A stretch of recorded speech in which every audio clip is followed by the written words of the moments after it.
What's up, Ego Hackers? Welcome back to the show. I got my friends Thomas there, Eric here, Bree right there. Yep. Freshly acquainted. Freshly acquainted. Literally, pulled me off the street because I don't know. They're cool like that. You know? There's just a certain magnetism to it at that point. Hell yeah, it was excellent, and I'm very pleased to be here with my new friend. So they agreed to let me do a reading, so we're gonna do that. Although to be fair, I did state Jungian analytical psychology. You know, sometimes you all know that I don't state that, and instead actually just say, yeah, I'm a psychic. You know, let me do a reading, and then I'm like, oh yeah, hi, I'm actually a psychologist. But we don't have to do that tonight. It's good times, especially when it's on YouTube. So, anyway, so this is Eric. So, just introduce yourself to the audience. Like, who are you? What do you do? What's your thing? Well, I'm Eric. I'm 23. I've been born and raised in Coeur d'Alene, Idaho my whole life. I've been in a handful of places and done a handful of things. I've been a construction guy, been a cart pusher, been a server, been a disher, been a framer. I've done a little bit of a handful of things in the little bit of life I've had. Yeah, a little bit. Cool. I guess a handful of things. Yeah, I guess at the end of it, I'm 23 with real no sense of direction, but I know I try to have a strong moral compass. And no sense of direction. Yeah. Okay. Yeah. Strong moral compass. Tell me about that moral compass. Well, when I was a younger man, I don't know, I'm not trying to get self-demeaning, but I was one of those kids that was easy to pick on. Same. I used to weigh 300 pounds. Yeah, no, it wasn't even that. I was frail. It was quite the opposite for me. Dang. It stems. I don't make a victim of myself of it at all. But in my familial situation, we didn't honestly have enough calories for the kids, so I wasn't able to gain much weight. We didn't have a lot of money for the amount of kids we pushed out. The family split, so there's rugrats all over the village, and you don't quite possibly know how to take care of them. So I didn't really know a lot about approaching people or taking care of myself, and as a result, I was an easy target. And a lot of what I've found to be, as I define as my own moral compass, has been through the ways that people have treated me and the ways I've deemed them to be the wrong ways in my own heart. And the core of it, Rocky Mountain climbing. No, I don't want anybody to feel the way that I had once felt at a younger age, and even still now. Like it comes to pass, and those parts of you are demons nonetheless, but they can become friends of yours if you allow them to. I just know how awful I felt about myself by the whim of other people, either paying attention and being malicious, or not knowing what they're doing and just behaving as such. And at the end of it, I know how I don't want people to feel, so I try my best to keep others in mind. I try to be aware of the people around me and try not to be malicious, even though it's very easy to do so when you think you're in the right. Cool. All right, so I got you. To you, you just want to be wanted. You want to be sought after, desired, and chosen. You're all about what you think, but you're really harsh about it. And then you tell people and you criticize people, and then they actually hate you for it and judge you for it. But the thing is, you just do it because you actually really care about everything. You care more than anybody, and that's the problem. Your biggest fear is fear of being weak. It really bothers you. That's why you go out of your way to overcompensate and actually push yourself too hard, even to the point of burnout. And it can be a serious freaking problem. Even sickness, too. Sometimes, sickness. And sometimes you get so stuck in your comfort zone, and it's hard to get you out of it. It's a really big deal. You worry consistently about your own future on a regular basis. You're very critical towards other people's thinking, which inhibits your ability to listen to anybody. And then because of that inhibits your ability to actually grow because you're not listening, especially when it comes to having people in your life and people that you allow to let coast. You actually don't spend the time to talk to the people closest to you and find out what their opinions are of those people before you actually let them in. And that's what actually inhibits you, because then you have all these people, and because of your fear of being weak, I got to prove to myself and everyone else that I'm the strong guy. And by doing that, you allow yourself to be easily obligated by other people and other things, and they could just tear you down in the process, and it really sucks.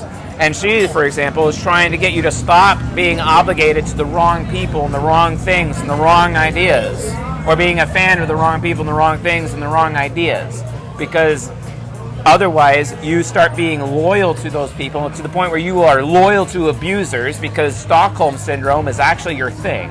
Fuck! And then you will end up dragging down everyone else in the process. Yeah, I heard that. Big problem. Yeah. So then, Wow. then beyond that, you're actually entirely unaware of your own principles. So you have to basically adopt the principles of other people. Lurkville. I don't know. You can try again. Sorry, I'm here all day. Here. I'll flip it. Oh, it's backwards. Yep. Cameras suck that way sometimes. Later, bro. So, then the worst part about you is that you, by default, and it's something that you probably don't like or sometimes you don't care, but you, by default, make people uncomfortable. You literally cringe the fuck out of everybody. And it really bothers the shit out of you because you actually care about being acceptable over time. Now, the thing is that, here's your thing. You've gotten to the point where it's like, yeah, I make people uncomfortable. But if they're able to still stick around even though I make people uncomfortable, that proves to me they're real and they're actually worth keeping around. That's the only part of your tangent I would disagree with. That's Really? fine. I do not give a flying fuck what you think about me. No, not what they think about you. No, or like... No, it's how you come off, like coming off abrasive. It's not a judgment, it's a perception. And like, that's a good point, actually. I digress on half of my point. Fair enough. The one half I stand by is that I, for a long time, was that way. I definitely kind of got off on the idea that I'm an outlier, the ego I put behind it at the time. But now I know that I approach people with a better tact. I approach people not only from my own level of thinking and my design or programming, so to speak, but Certainly. I know how to read a room now to a certain extent. You know, and past that point, I'm very much so self-accepting, even with, like, you read me like a book for all of that. So thank you for that. It's good to hear. Oh, I got more. Oh, I know you do. I know you do. But on the flip side of that, I'm very comfortable with the mess that I am in that regard. I Same. don't Well I said. don't mind if I do or don't find people by being myself. I, in a sense, already have my people too. You are a clone of Socrates, good sir. Appreciate that. Absolutely. That's a great compliment. My goodness, thank you. Yeah. Well done. Very well done. But as you were, because I love hearing that. Fair enough. The one thing you want out of life more than anything is satisfaction. Yes, sir. It's because you very much care about the effort that you put into other people on a regular basis. So you're Mr. High Effort. You're like a clone of Deadpool. Maximum effort is just how you roll. Go for it. All the time. Go for it, Right. yeah. Like, and so like you're Mr. Deadpool, you know, you're doing your high effort and shit, but you want people to appreciate and receive that effort from you, give you special treatment and do that. So what ends up happening is that you end up having this deadly sin. Your deadly sin is envy. That's your deadly sin. Your living Easily. virtue is compassion.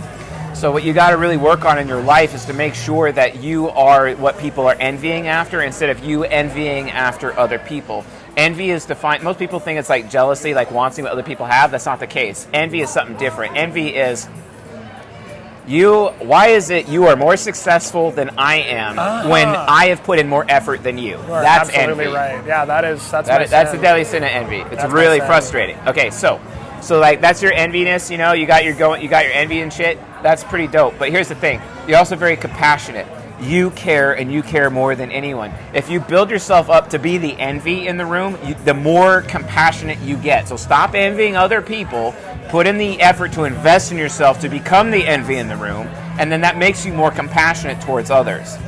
Conversely, go out of your way to be okay with achieving and allow yourself to get a couple of the material goods here and there, you know, the Bugatti, the suit, you know, every now and then, you know, because if The you most I do is get Tom and Jerry Chuck Taylors, honestly. Oh, right. Not a bad thing. You know, Love it. I like Love my it. Flojos, man. They look It's all very good. comfy, yeah. They're super comfy. I'm all about the comfiness. You know, so like, give me some comfies, you know what I'm saying?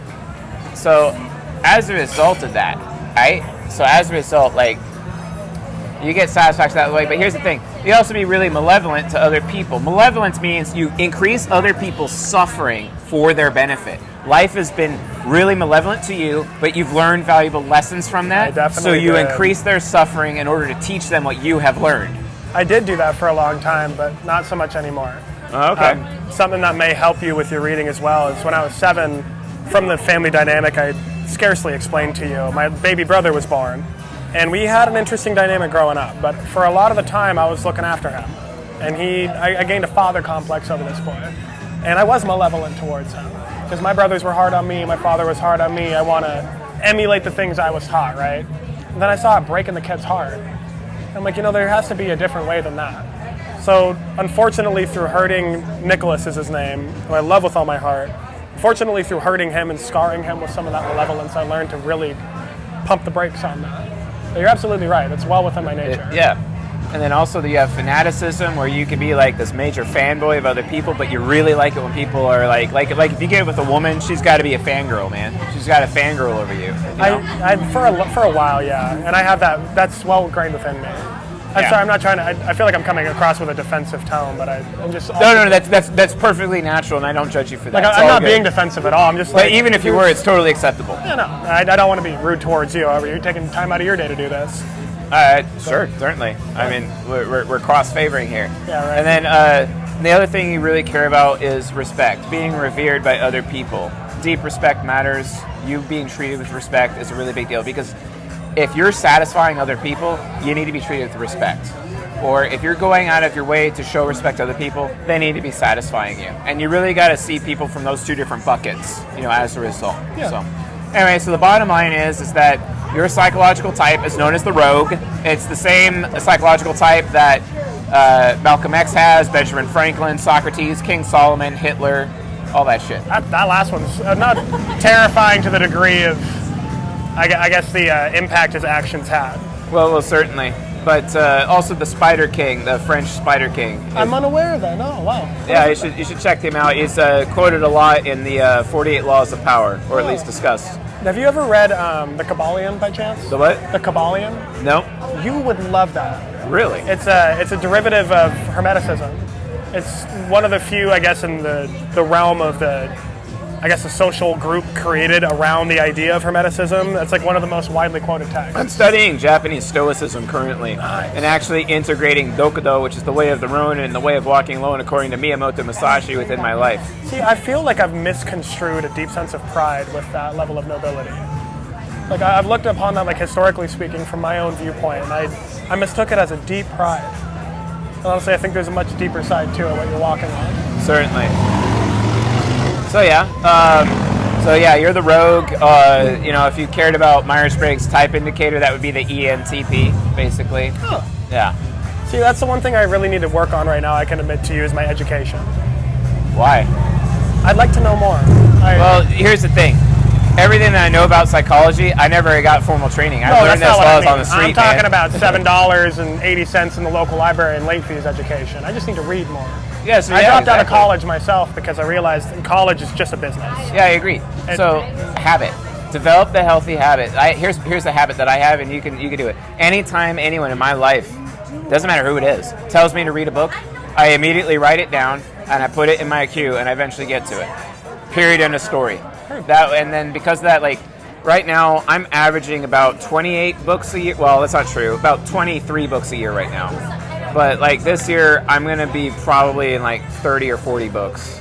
It's probably maybe 2 for me. Constantly reading. I play a lot of video games, and I play. I wish I could play video games. I'm too busy like being an entrepreneur. You're too busy building your life, and see, that's the path I need to embark on. I can admit to you too, most of my career choices have been fear disguised as practicality. Yeah. Of course, I want more for myself, and I think I'm worthy of more. I'd love to believe that. You absolutely are, and you definitely deserve it. Just the thing is that you got to make sure you're putting your effort in the right place. You don't want to be on that rocking horse with a lot of effort but going nowhere. That's what I am. No, yeah, going back onto that, there's something I'd like to show to you after the show. It's a cut on Spotify. It's like a motivational speech kind of thing. And it's a lot of cuts from Jim Carrey's Carrington College acceptance speech. And one of my favorite excerpts out of that whole line, or the whole speech, that's what I mean about the education. I don't like stuttering my words on simple vocabulary. I love being able to present myself in a good fashion. But it says... Jim Carrey is an ENTP too, just like you. That's crazy. People always identify with that. Steve Jobs as well. No way. Yep. No, it's You ever watch that Steve Jobs movie with Michael Fassbender in it? No, actually I've not. Yeah, I highly recommend it. There's this scene where Steve Wozniak is like mad at him and said, "What do? You don't write code. You can't put a hammer to a nail. You can't do all this shit." Yeah. And he's like, "I play the orchestra." That's you, man. You play the orchestra. Goddamn right. No. Hell yeah. I'm trying to think of that line that I want to tell you. I'm just trying to remember it. At the core of it is your need for acceptance will make you invisible in this world. Yeah. You know, I want you to listen to this so bad. Classic Heart Symbol. Yeah, all right, yeah, sure. All right, let's have Thomas do it. Yeah. Oh, dude, I already got you pegged. You haven't said shit. So, Yeah. You don't have to say a word, man. You don't have to say anything, but I got you already. You ready? Yeah. Set it. Aight? Alright, cool. Let's get Thomas in there a little bit more. Yeah. Alright. So all about how you feel, what you value, live in the moment, gotta get what you want no matter what, really afraid of what other people think of you constantly. Oh yeah, worried that you're not carrying enough. Oh. And then, however, you can actually be a really good pile driver and get a lot of work done. You like oscillate between idleness and not doing anything to being the most diligent worker out there and get all the shit done. And no one can outwork you as a result. It's pretty awesome when you're in that diligent mode. You're an artist, very powerful, very creative, you know? And then on top of that, you can take charge and lead people in the process. And as you grow and become more and more for yourself, you're able to become this great leader over time. Systematize things, increase sales, own the band, move it forward. It doesn't matter. You got that shit. Then on top of that, you're entirely unaware of consequences to your actions. And it just blows up in your face. More freedom. Boom.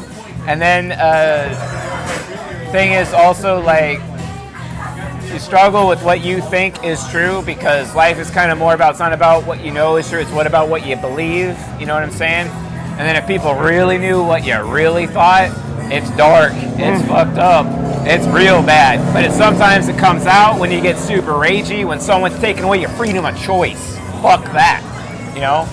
Hell yeah. So, yeah, that's you. He reminds me of like a character preset, just a bad motherfucker out of a Tony Hawk Pro Skater game. Be the one dude with a bag full of Tony rattle Hawk cans. is actually the same personality type. No shit! Yeah.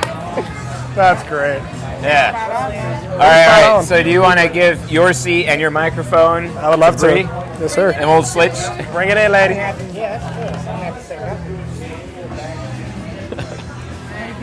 you. Didn't even say a word, man. I think it should. Does it just slide in? Well, hopefully my top stays on. Better edit that out. Oh, I see. Did it work? Yeah, it works. Oh, good. We're good. I'm in a podcast now, so I have to leave you, but I love you. If you want to be on the show, you can. Just have a seat. This is Ruben. You're not that cool? Oh, don't worry about it. I disagree. Anyway, so we got Miss Bree here. Cool. How you doing, Miss Bree? Great. Yeah. Lovely. I already got you pegged. Are you ready? Are you ready? No questions? Can I have my beer first? Might need that. I got you. All right, let's go. All right. She is all about what everyone else feels, what everyone values. All about it. It means everything to her. And all about what she wants, such that she is so responsible with what she wants that she kind of looks at everyone else's decisions and then realizes that, guess what? They're all irresponsible with their decisions. She's very critical towards other people's choices on a regular basis because she knows that she is responsible with her choice. Everyone else kind of sucks with the choices that they make. Then she's all about making everybody as comfortable as possible, being as memorable as possible, giving them such a good experience. This woman is a great cook. Straight up. She actually can throw some amazing parties. She'd actually be really good at event planning. Like that, like super fucking good at it. Then, on top of that, she is afraid of what she knows is true. And the number one way to hurt her is to tell her she's stupid. Even though she's not. But she spends so much time thinking about everything all the time.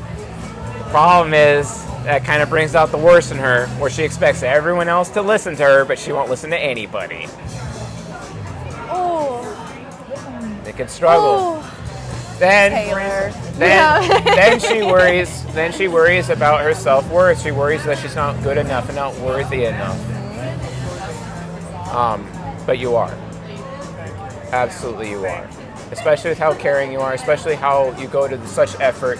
You try very, very hard to just teach people. You're a natural teacher. You improve so many other people in your life. The things that will make you the happiest, like when you actually create something, even mechanical with your own hands, I can do it. I could be that grease monkey if I have to. It's my favorite thing. Yeah, it is your favorite thing. Oh my god. Yeah. Shut up. However, you're have a seat. You can be on the show next. No, she's working. Don't interrupt she's working. her. All right, fair enough. All right, so then the next thing, you are so forgetful. So fucking forgetful. Oh my god. I am the worst at remembering. You are so forgetful, and you have to write down everything, or you'll just lose your mind. Like seriously. It's just, I mean, like, oh my god, very forgetful. Yep. So watch out for that. Really watch out for that. I know. So the best life advice I could give you, because you're like this great teacher, you're this mentor that mentors other people, you cannot forget to be the student. You have to be willing to humble yourself to be the student. Your deadly sin is the deadly sin of pride. And that inhibits you to from humbling yourself to be the student, so that you can keep learning, so that you can keep teaching. If you stop learning, you will not be able to be in that position of authority as a teacher. And you actually could harm other people in the process, because so many people will look to you for that leadership, especially when you're guiding tutelage and whatever XYZ thing in your life. So make sure that you always remember it is your responsibility to choose to listen, even if you think they're wrong. This is also a very big problem, and may actually have also been a huge problem in your relationships in your life, because the thing is that you're trying to lead, but then leading a man, they feel emasculated, it blows up in your face. You're like, well, I know what's true, and it's like, the thing is at the end of the day, it doesn't matter. As a woman, you actually, that's not your decision making, is not your value. Your value is perception, seeing what could be, seeing what's happening right now, because let's be honest, men are oblivious over perception. We can't perceive worth a shit. You can really write it out for this. Like, you really Write it out. Yes. Yes. If you have a banner, that'd be helpful. And that's how you can, and that's how you, This guy. yeah. And then you could like teach people, as a result of that. Yeah. So just remember, always seek first to listen. And then as a result of listening, you'll become a much better teacher. People will stick around for you. And that's the thing, like, that sometimes you fail, but you want people who are strong enough to endure your failure. Absolutely. Strong enough to stick around, strong enough to value and make you a priority. You want devotion from a man, devotion where it's like, hey, he cares about how you feel, he is going to listen to you, even if he thinks you're wrong, and he will go out of his way to make sure that you don't feel unworthy, even though you're so hard on yourself. You throw a big party, 100 people come, you make these amazing meals, everyone's happy except one person, and you feel like a failure. Can't do that. It's not right. Can't do that. Wow. So your psychological type is known as the ENFJ, which is also referred to as the cleric, basically.